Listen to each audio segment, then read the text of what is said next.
Hello everybody, and welcome back to another episode of Superfed TV Presents. However, this time it is not a Rebel game, but we are talking about Blood Bowl.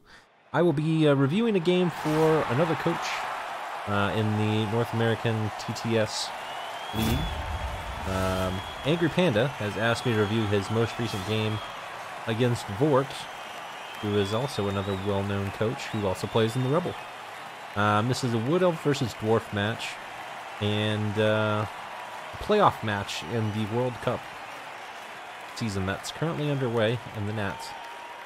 So we'll take a look and see what feedback we can provide, see if there's anything that I would do differently, which in Blood Bowl is pretty much guaranteed. Everybody plays the game a little bit differently, but we'll see what we can take away from it. And there's a death roller. I didn't realize Vorrt had a death roller. Interesting. I think he used it against me, I just forgot about it. So we see the kickoff, or the coin toss rather, and it looks like, unless I am mistaken, that the Wood Elves won the toss and they elected to defend. That is the correct choice. Snake eyes for the fan roll. And eat. It looks like 2 fan factor for running wild, yeah. So far, so good. Let's get the skills on here, see what I like and don't like about this setup. First of all, I don't like having your wrestle dodge guy on the line. I would rather have the rookie on the line and also spread those out. I don't think this position gets you anything extra. Either you lump them all together if you want the dwarves to be bunched up, or you spread them across 1-1-1 to make it harder for them to get additional hits. And requiring more people on the front line so you can blitz around them.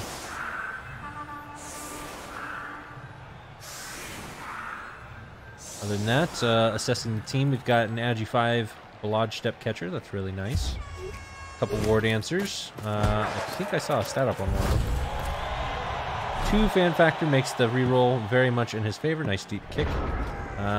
We do have a kicker. I'm okay with the deep kick on against this dwarf team. I would have probably aimed it for one of the sidelines, though. But if you do kick it deep, your first turn should be to try and get some pressure. You survive the first hit. That's always nice. And the second. And Vorrt did not set up to get extra blocks on these guys, which I don't like. The wrestle here is also big. This is a really bad start for the dwarves, actually. Wrestle doing the thing after I called out that I didn't like that. We do get the blitz when also he's basing your frenzy dancer. This is a movement up dancer. This one's strip ball. Strip ball not going to do much against these dwarves, to be honest, especially a blodge one. But this is your important dancer with tackle. He's going to be the one that cage dives against this blodge runner. So at the start of this turn, what I would do, I wish that wasn't in the way. There we go. It looks like he's thinking the same thing I am, but the first thing I would do is set up to get a 2-die block onto this Troll Slayer. Now you do have Frenzy, so what you want to do is have 2 assists here in these 2 squares here, and that would let you do 1 and then 2. Actually, you need this one. Yeah, this one and this one's fine. 1 and then 2 blocks here. He's got Stand Firm, but so he may stay there anyway. But you still want to make sure you have the 2 assists here just in case he doesn't. And then you're basing up against this guy. The downside is because it's Frenzy, if it's not your blitz action, then you're going to be stuck right there, which isn't great. However, this Troll Slayer does not have tackle, so it'd be just a block from this guy. And he'd have to bring some guard in, which he wouldn't be able to do, so that's okay. That's just kind of this side action on its own. I would probably commit even the... Well, no, actually I wouldn't bring the Agi 5 guy. Maybe the thrower. Either the thrower or this catcher here would be the other one I bring over there. The rest of your players, every single one of them is going to go downfield. Troll Slayers are AV7, or sorry, AV8, so they are the squishiest dwarfs and the best targets to get on the whole pitch. So I would bring this guy over and mark him, and your other dancer is going to blitz him. And then the rest of you guys probably will either try to run through this way, leaving a gap there, Or, especially since you've got that follow-up block right there. I would probably dodge out and then go like right there. Get this push here, and then you've got a nice tunnel to just kind of flood elves through. And that's how I would do this turn. Let's go ahead and see how you play it. I don't like leaving him there. 2-die does work, even though that was a frenzy trap into a 1-die. We blitz this guy, which will accomplish a similar task, but the thing I don't like about this is now he's free to move to whichever one of these squares he wants. Not ideal. You do get some pressure down here, but blitzing the AV9 here, it wouldn't have made a difference.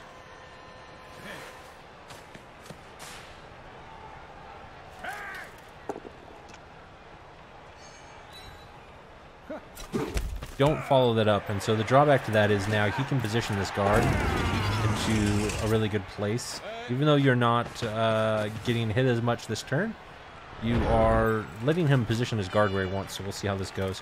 Also, I feel like these 3 elves are not enough pressure. Yeah, you kept this dancer back because you couldn't really protect him.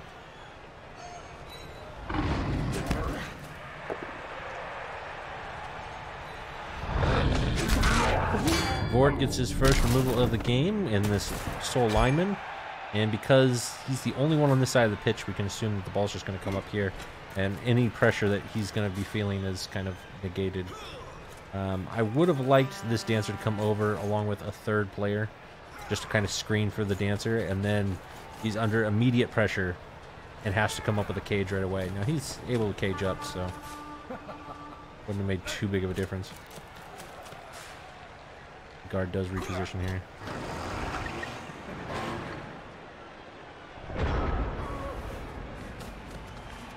Same thing, looking at what I would do this turn. You do have the choice, and it looks like kind of from that, we're already kind of saying that you're just going to take the 2-die blocks that he's given you. And he's given you several 2-die blocks, so that's a thing.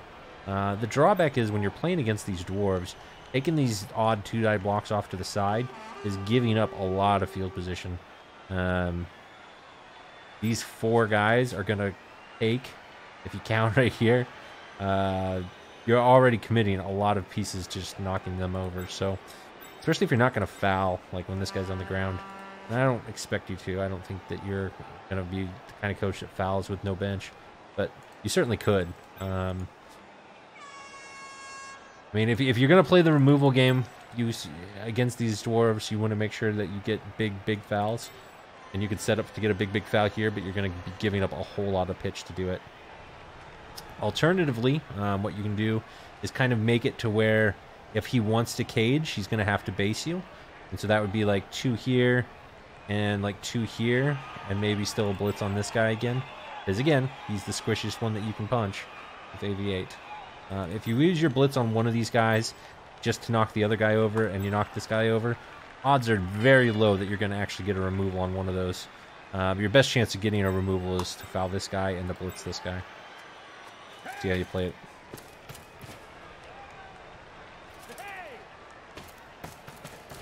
So we're committing a whole bunch of elves to knock over these 2 dwarves. And that's what typically happens, is you don't even get the knockdown. That feels really bad because you should have made this block first. And then we're blitzing a guy that's already based. Alright, that's bad too. So had you not I think the sound effect still played. Had you not made this push first, you could have made this one first as a 2-die block, and then this one being a push wouldn't have mattered. And you also wouldn't have, if you knocked this guy over, you would have followed up and wouldn't be basing against this guy. You never want to be in a position where you're blitzing someone that you already have a 2-die block against, if you had played the turn differently. You should really be blitzing somebody like this guy, who you don't have a block with because you blocked this guy. Or somebody else entirely. But we do find a knockdown. It is unfortunately not a stun or a armor break or any kind of removal. And we're just letting this Troll Slayer get back up. We're not even challenging him at all. So just to get the second push here. But again, let's just count 1, 2, 3, 4, 5, 6, 7 elves on the left side of the pitch when the ball's on the right side of the pitch. And you've only got 3 elves left to try and screen this off. Or you're just going to give him all the ground in the world. And the best way to play against dwarves and on defense as elves is to make them move 1 square at a time by having your just standard, as basic as bread and butter screen, 2 men, 2 men, 2 men, and just move back 1 turn at a time. And if you do that, that stalls out their defense, especially when you kicked it deep.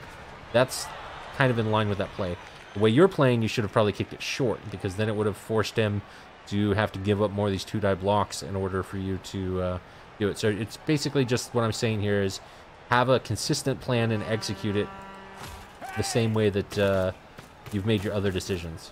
So you're going to try and screen up here, but only 1 player, so this is not even a screen at all. He's going to be the very obvious blitz target, because as soon as he knocks this guy over, he has all the pitch in the world here to move up the ball safely.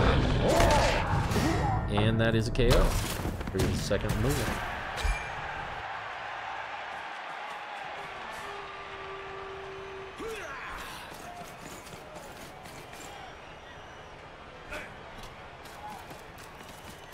And Vorrt recognizes that these guys are 88. I mean, he's been pretty safe with this one, and this one's been on the ground for a while. But yes, now he is already at midfield, and you've got pretty much nothing in front of you. The good thing is Wood Elves have such good movement and mobility that they can absolutely still get in front of this for a KR screen. But if you're not going to screen up and you're not fouling, you're really not... You're hoping for a miracle, which is a casualty on an AV9 piece with no Mighty Blow. The 1-die block does get punished with a reroll, so that's at least something going your way. And it's only a stun when he does get the knockdown.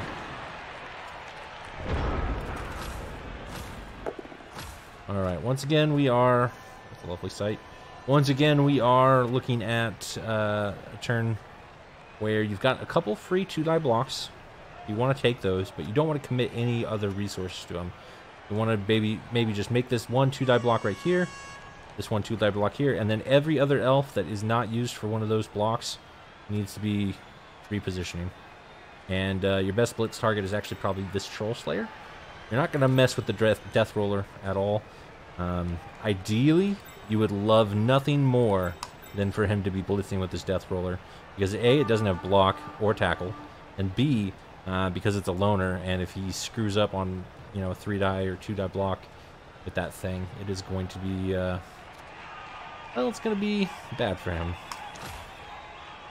So we see the knockdown here, and we get our miracle removal. If you do punch dwarves all day, you will eventually get something like that to happen. That is just the way Blood Bowl works. I like this blitz target. I think that is a wise choice. Absolutely get that in there. I'm great with a foul here. I think a foul would be good. Again, reposition though. And we still need to get... You're going to have a huge foul, which is fine, but we still have done 0 defense of this ball in the score. We're just saying that, okay, if you score in 8 turns, I'm going to attempt the 1 turn, and that'll be that. Good foul. Good removal. But seriously, we got to do something about this defense.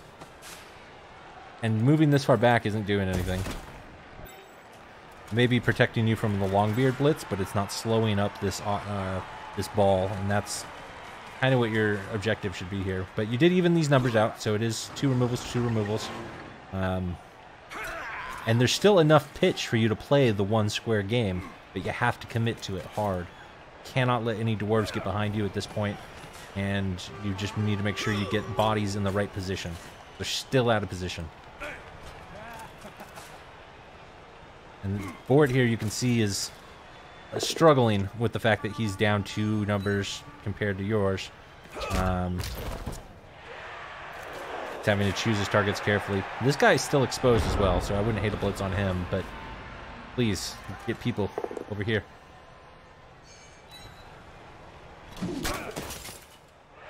This guy should be the one that's used to mark him. Yep, good. I'm not the biggest fan of using the wrestler here, but that's fine. Probably would have used the dancer.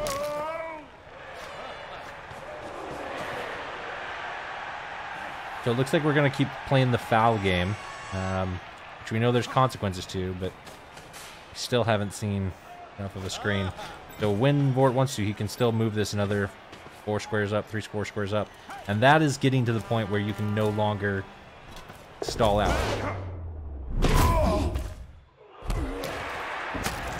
Good removal with a foul. Ah, but the Appo brings him back. Had the Appo not brought him back, that would have been a really good trade. But trading one of your players for the Appo isn't that good of a deal. You're not going to be able to keep that damage up. 3 die onto the dancer. Oh no. He lives though. That's good. But you can see now that he's going to be moving up a lot. And now your team is cut off by the dwarves. That should never happen. You're playing a movement 7, 8, and 9 team. You should always be in front of the dwarves and able to control where they're able to go to. But at this point now, he's, you know, just a couple squares away from being within scoring range. I don't see you being able to stall this score out. So while you did some removals here, these are just KOs. They're more than likely going to come back. So your removal game basically has been not the kind of play that's going to win you the game. We are attacking the cage a little bit, which I kind of like. But again, we still need to get around here. Ooh, okay, I don't like this. Going all mans against the dwarves that are on the pitch is very risky. And unless you were cage diving, that's the only time you should be basing this cage up.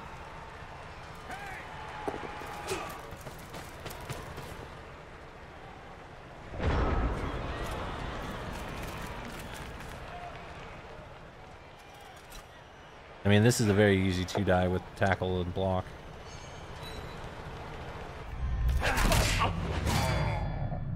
So here comes the punish from dropping the base. The 1 removal. Block number 2. Another removal.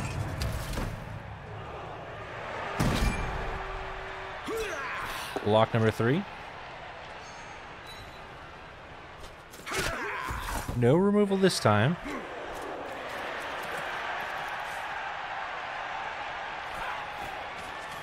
That's a very curious position and choice. I don't like that choice. He does dodge out with the 3+, which is risky, and now he's basing your dancer. This was a less than ideal choice by him. So you did pressure him in making a bad decision, which was good. But now you've got a assist on the ball, which is perfect. All you need to do is mark this guy right here. I would not have used him to mark him. I would have used this one. Your Agi 5 guy should have been your ball recovery. You find the POW though, and you chose an interesting way to attack this cage, actually, if I'm being honest. Hold on here. So you were down here, you were right here, and you leapt over to this way to push him this way. But your recovery was over on this side. I personally... And maybe your strategy was that you didn't want one of these guys to catch the ball. So maybe that's what you were thinking. But my thought is that that would be perfectly fine if they catch the ball because that stops the score. Either way, though, the pressure that you put on him, which forced him into this bad position and bad decision, paid off. Paid off big. The only difference is now you are picking up with Agi 4 instead of Agi 5 in 1 tackle zone. Would have been a 2+ with this guy if you had used this guy to mark. The second thing is, this guy is far too valuable to use just for marking. He's got the Agi 5. This guy, he's got no skill ups at all, so he's absolutely the person that you should want to mark with. Other thing to consider, you've got opponents down here with block and tackle that you are not going to be able to get out of the range of. So consider very carefully where you go when you pick up this ball. See the dodge failure? And he does make the pickup, so Agi 5 didn't matter at all. This is a different way to go. Didn't like that. Didn't like that at all. The other thing that you could have done there is punted. So you dodge out and you go up to this square right here. Is that a 3+ dodge? No, it wasn't. Okay. If you go up to this square right here, you have the option of throwing the ball somewhere over here. These Longbeards probably are not going to be able to pick it up. And they've only got 2 turns to get a long distance on the pitch. Or the other option is you are blodge step. You just stand right here, somewhere over here, and you pray that they don't knock you over. And if they do, you sidestep into this crowd over here. That's also an option for you. But by voluntarily basing this guy and blocking there, of course the 1 in 9 comes, knocks you over, and now he's got many chances at knocking this ball loose. I don't like that move before making this block. We do see the reroll, get the tackle. Good sidestep choice. Good scatter.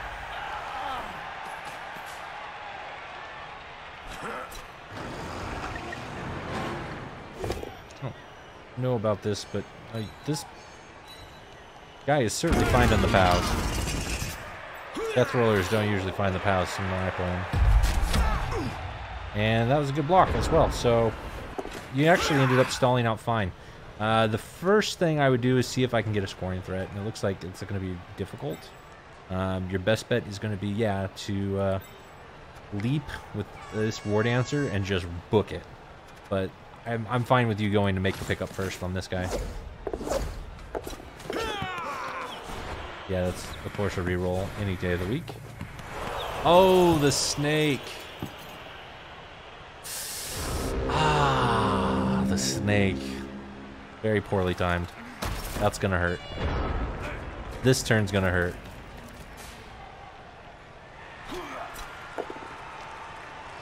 Another POW for the Death Roller. Not damage inflicted. I would say your armor's held up above average just so far. I wouldn't... Well, actually, scattering the ball there isn't terrible because if it lands in this guy's hands, that either one of these guys that have already moved and blocked, then they couldn't pick it up. So that could have been really good for you with the scatter, but it also could have worked out really bad if it bounced here and then into this bloke's hands. Down goes the dancer. And Apo used to keep him on the pitch. We are playing for the win here, so I understand that decision. And, oh, unlucky, unlucky. The snake is able to save Vorrt's drive.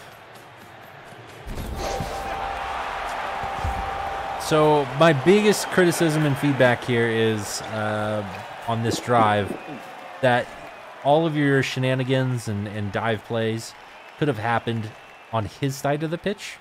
And that would have been much safer for you and much more secure in a better way to stop this touchdown from happening. Had it all happened far, far away from the end zone. But because you waited until it reached the end zone in order to kind of make the cage dive attempts and all that kind of stuff and put the pressure on him, it was kind of too late. Now, had you not snaked that pickup, though, it wouldn't have mattered. So, you know, unlucky there. But... and had the Apo failed for the foul into a casualty, you would also be up numbers. So again, unlucky there. As it is, you've got 3 KOs that are sitting out, and 1 turn here to do a 1-turn attempt. I hope you know how to do a 1-turn attempt on Wood Elves, but if you don't, that should be your biggest thing that you adjust between now and next season. Take the time to study it, practice it. Do it against the AI if you have to, but just practice, practice, practice 1-turning. It is a necessary thing for any elf team, actually, but particularly with Wood Elves, because you have to know how to do it with very little numbers.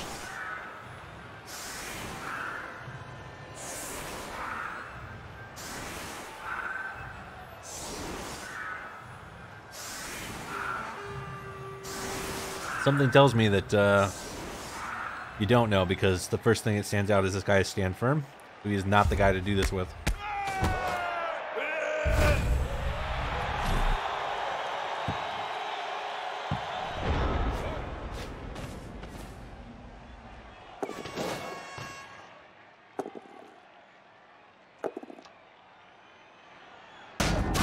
Yeah, you didn't see stand firm.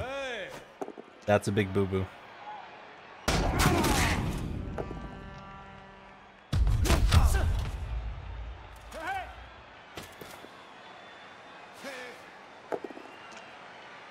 You had the right idea, but you needed to do it on this guy.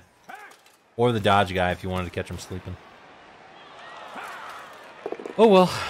I can't say from here. I mean, the dice don't necessarily look like they've been there, but it's not really the way the dice work in this game.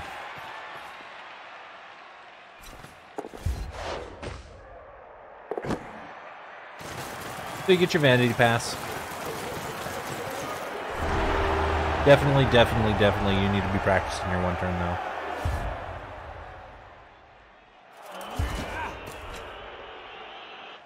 Because the one-turn defense that you saw from Vorrt was actually a really bad one. You could have made a much better defense against what you were attempting there. Either way, looks like the Dwarf KO did stay out for another drive. Big news. Unfortunately, Agi5 also decided to sleep.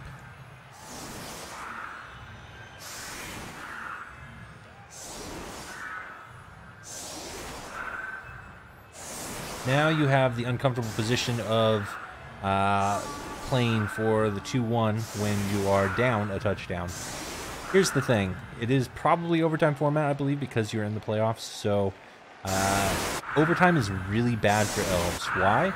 Because it takes you much longer to... Or not that it takes you longer. It means that you're going to be taking more blocks. And if you take more blocks, obviously then you're going to be... lower on numbers, and it's going to be harder for you to score and win the game if you do win the toss, and even harder for you to stop the Dwarf from scoring when you're lower on numbers. So get an extra reroll. That's good for overtime format, but your first priority should be to set up a scoring threat and to try and score fast. Blitzing the guy on the line of scrimmage is not a good target,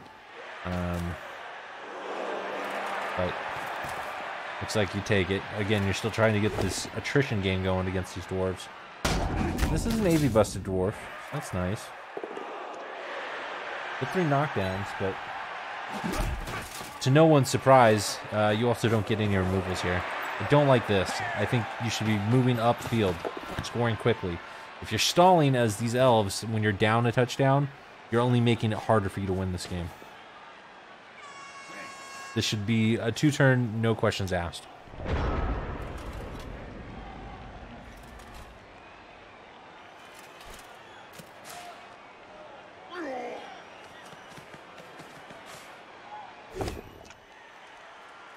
The dwarves recognize that there's no scoring threat here. They get to just fight back and get control of the center of the pitch. They have the guard for it. They have the AV9 and AV8 to make these trades with you. If you give him 10 blocks and you get from him 12 blocks, he's still going to have the advantage. He has Mighty Blow. He has AV9. He has Thick Skull. Odds are still very much in his favor. So you don't want to play his game. And that's really what you're doing right now.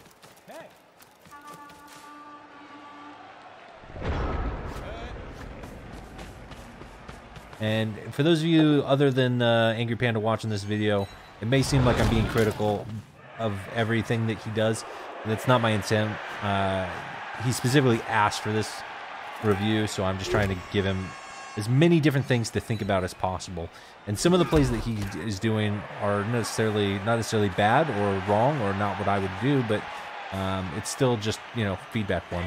Having only 1 scoring threat from this catcher is also not ideal. Anytime you're playing elves, you want to make sure you have 2 is fine, but 3 is better.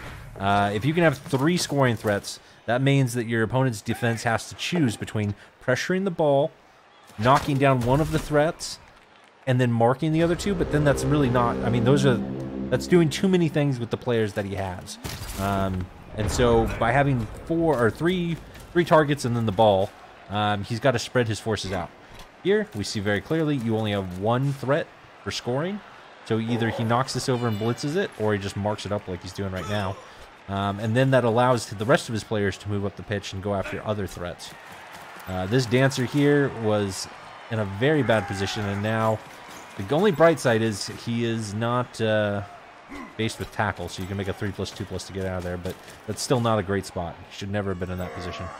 Should have moved up further. And he is going for the scoring threat. So as soon as this guy gets knocked over, we're now 2 turns away from you scoring again. Well, the good news is he didn't get knocked over, and he did get out of those tackle zones, so that's okay. But it's still going to be very tough for him to score next turn. And because of that guy coming over, it's going to be even tougher. I think you can still try to score this turn, though, and I think I would. You blitz this guy. Nope, nope, not that guy, this guy. Over here. This guy. Alright, fine. We're still playing with the attrition game. And we're rewarded with a casualty. That's cool, especially for overtime. Agi bust, even better. They'll be out next game. Dubskulls, though. And you're down 2 rerolls from where you were at because of the free one that you got in overtime format. That's not great. But we do get another armor break on these dwarves, so that's nice and lucky. And we're going for the handoff here. Don't know that I like that. We are entering potato territory. Can you make the 2+? You can. That's good. This guy has dodge, though, so that's not enough. And this guy needed a dodge, too. So before you ended turn there, you needed to do one big thing, and that's dodge this guy out to make it so this guy cannot get any dice on your war dancer. Yeah, that's not ideal. We'll see if we get punished for that. There's multiple ways where you can get punished for that. You can get punished by this guy dying. You can also get punished by this guy getting a POW. Either way, though, we've chewed up a lot of clock. And that's going to make it both harder for the dwarf to score back to stop it from going overtime, but it's also going to make it harder for you to prevent the game from going overtime. And there's your punish, good sir. After you already used the Apo on the badly hurt Nickeled Dancer. That is a big punish. Condolences. But these guys, neither of these guys had tackle, so a 3+, 2+ to get out of that position is really not that risky. And double punish coming? Double punished. Because you didn't dodge him out to screen this guy off, your ball carrier gets POW'd, and into the crowd it goes. You are not in that bad of a spot, though. Actually, you can still recover this and score. This is really not bad at all. You just bring your thrower to pick up the ball and hand it off to the catcher and get into that end zone. But I guarantee you that Panda is probably feeling a little bit of motion inside him right now. And we're stalling even more because we have a nice big fat juicy hit on this Troll Slayer.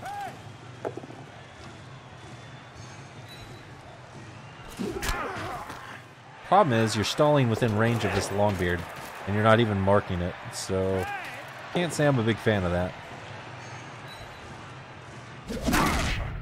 Finding another armor break onto these dwarves.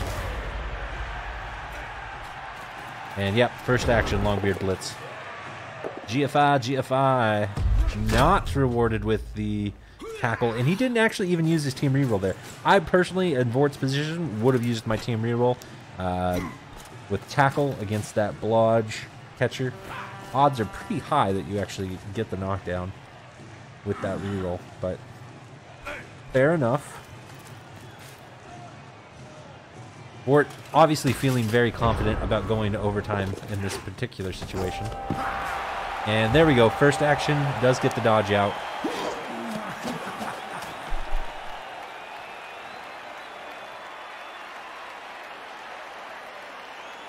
So that was a very costly drive because of the way that we chose to play it. Had you gone with the quick score instead, you definitely would have suffered less attrition. You wouldn't have got that casualty. That's true. That was definitely a net benefit to you. That KO staying out all game is huge. That Troll Slayer just not doing work is a real wonder for you. Unfortunately, your KOs don't really want to come back either. So here we are looking at 7 elves taking on 9 dwarves. Not ideal. The dwarves do have 4 turns to score. So again, you actually do want to kick this deep. And I mean deep. Ideally into this back corner to the left here, because the Troll Slayer is on this side, along with the stand firm and the diving tackle. So this is a whole bunch of strength on this side. Even the dodge blitzers on this side. You've got the option. You do aim for that back corner, so that is the correct choice. Kick, unfortunately, doing you no favors. High kick as well, just to make insult to injury. And we get the catch. So that is everything that Vorrt needed in order to make this a fast score back and for the win. This is going to require both a screen from you with the few elves that you have and some very aggressive play. You do have tackle and you do have wrestle. So you are definitely going to want a shot at this ball.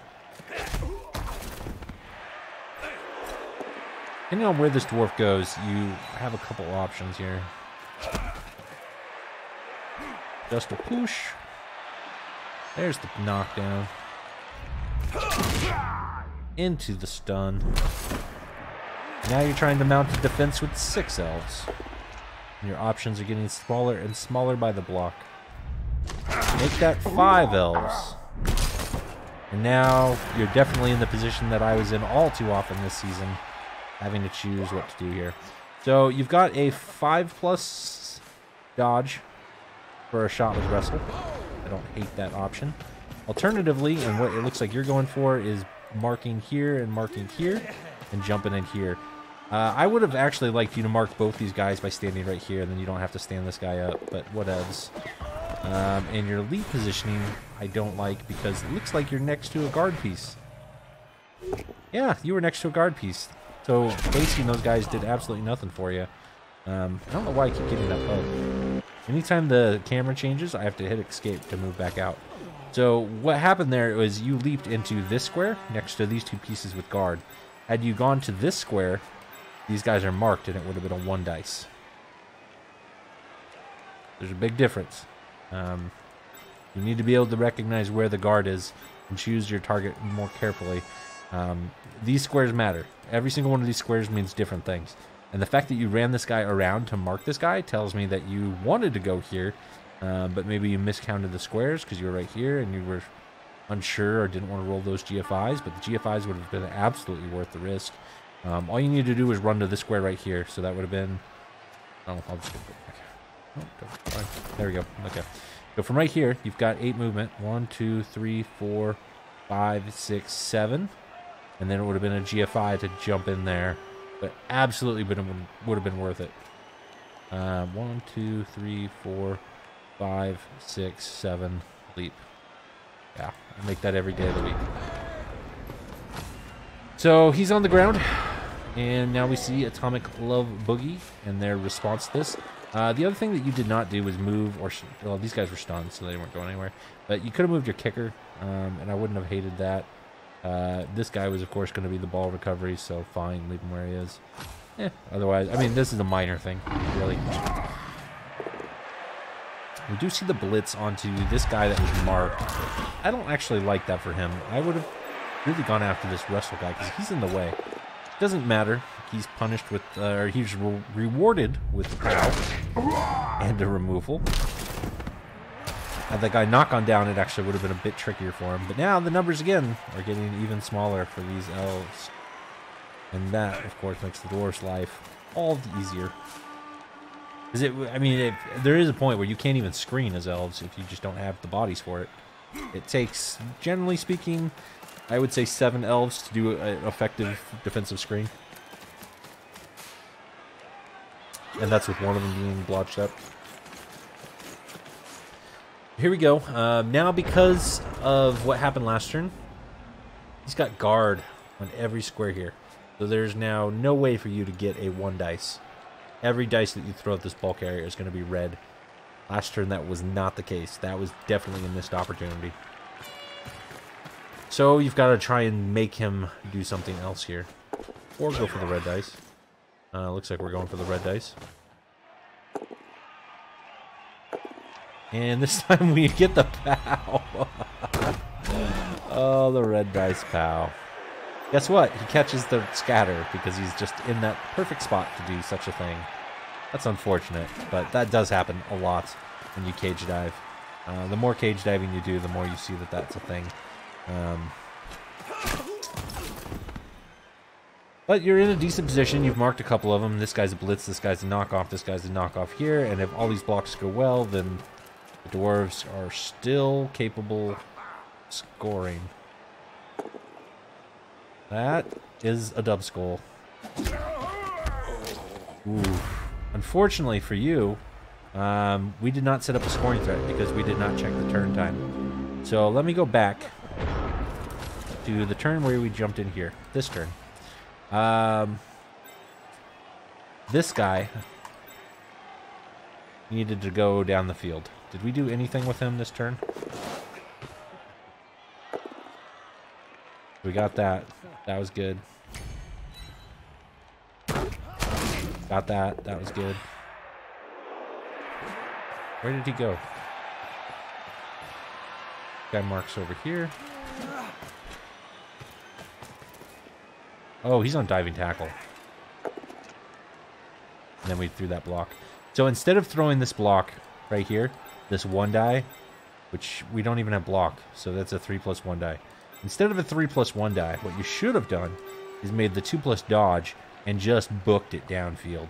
You got 7 movement. 1, 2, 3, 4, 5, 6, 7. Absolutely within scoring range if you got to right here. That would have really made him make some different choices here. Now that we've gone our 2020 hindsight glasses. Watch that dub skull again, because that was a thing of beauty. Completely unnecessary dub skull. All he had to do was move this guy back 1 square, and that could have been a 2-die block. And, yeah, you know, everything would have been fine. But we did not do that.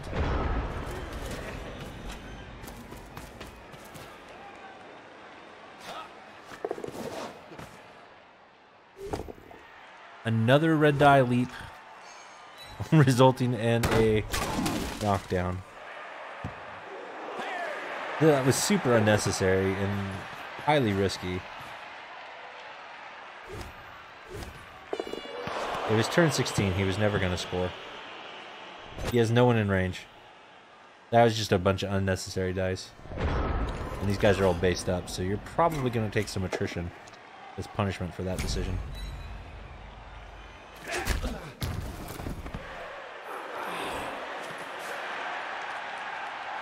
I would foul your nickel dancer.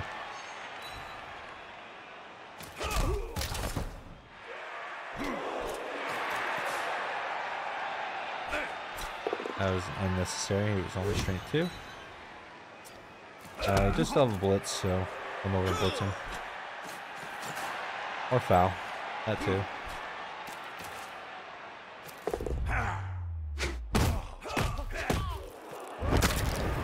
Yep, punished.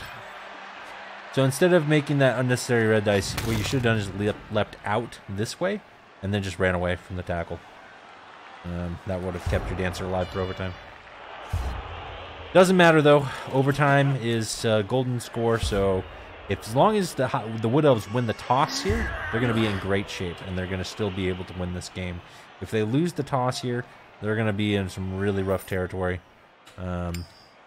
They did win the toss. And the elves are on defense, or the elves are on offense, dwarves on defense. So just an easy 2-turn score. All day, every day. Woodelf bread and butter. You've got your thrower to go back deep, pick up the ball. Catcher, all he needs to do is find a gap. And if he doesn't have one, blitz one. And that's it. Game over. As long as you can screen him off. Positioning here, what I would do, yes, throwers deep. This is the easy way to go. And in fact, because he put this guy on the line of scrimmage, like a rookie, you can surf him.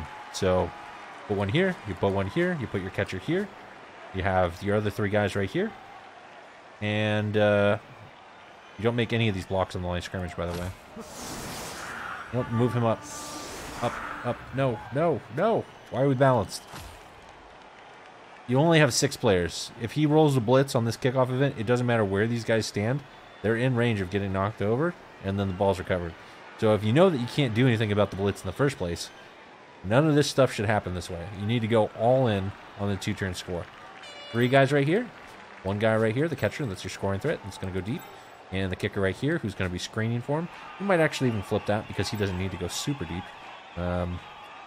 And this guy's back here playing a safety role, but he doesn't have a tackle. So this guy is perfectly capable of surviving a block from him, but you shouldn't even give him the chance because you've got the bodies to screen this off. And so your actions would be... wait, so you've only got 3. All right, let's do the math right. So 1, 2, 3. 3 guys right here. This guy goes right here. And this guy goes right here. First action, you push him to the sideline. Second action, you dodge out with this guy, you surf him, and then you run up here. Third action, you run this guy from right here up to, like, say, right over here. Next action, you dodge this guy from right here up and around, and you get him as far up as you can. Last action, you dodge the third guy who's right here, like right here, to cut off these guys. This guy could probably get around at that point, but that's going to be tougher for him. That's going to probably mean that he has to roll some GFI dice. And then this guy, wherever the ball goes, he picks up the ball and he counts and he makes sure he's out of the range of these blitzers and the Longbeards. And then it's just going to be all in the pass the next turn. That's the quick and easy 2-turn drive. Oof. That doesn't matter. It's overtime. All right. So we make this whole move that's just completely unnecessary. You could have started him out there in the first place. And what this is telling me is that you're going to be making a block on the line of scrimmage and not, you know, doing something else that you should be doing, like getting a blitz on this guy.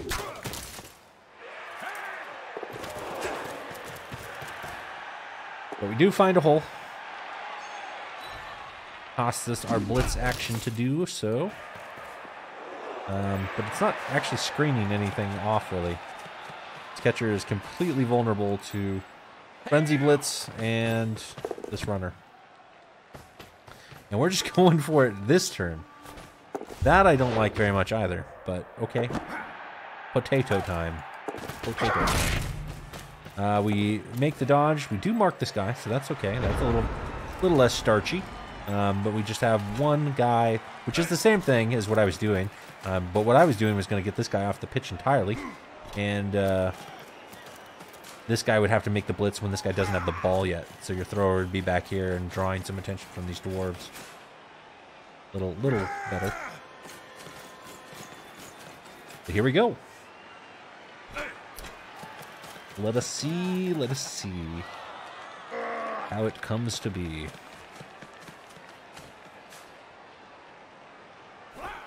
Vorrt moving everybody before he makes this blitz. No good.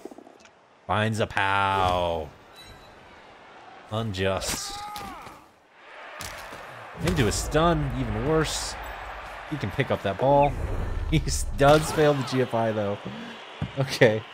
That's helpful. That's very helpful. You have no unmarked elves, so everything you do is a 2+.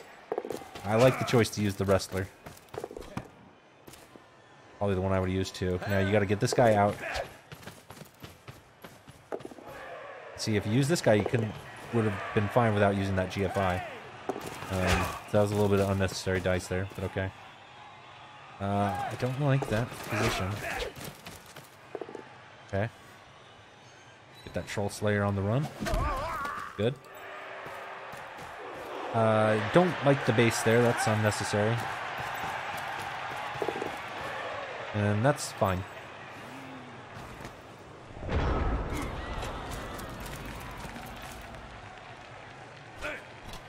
The reason why I don't like the base there is that actually could have allowed a chain push play to get the runner to right here, and then you can do a blitz with the runner and get you on a both down. So, while Vorrt didn't see it, I would have, and don't give your opponent an opportunity like that for a chain push play. But all he had to do was bring a dwarf here and a dwarf here, and then he had the chain push. So.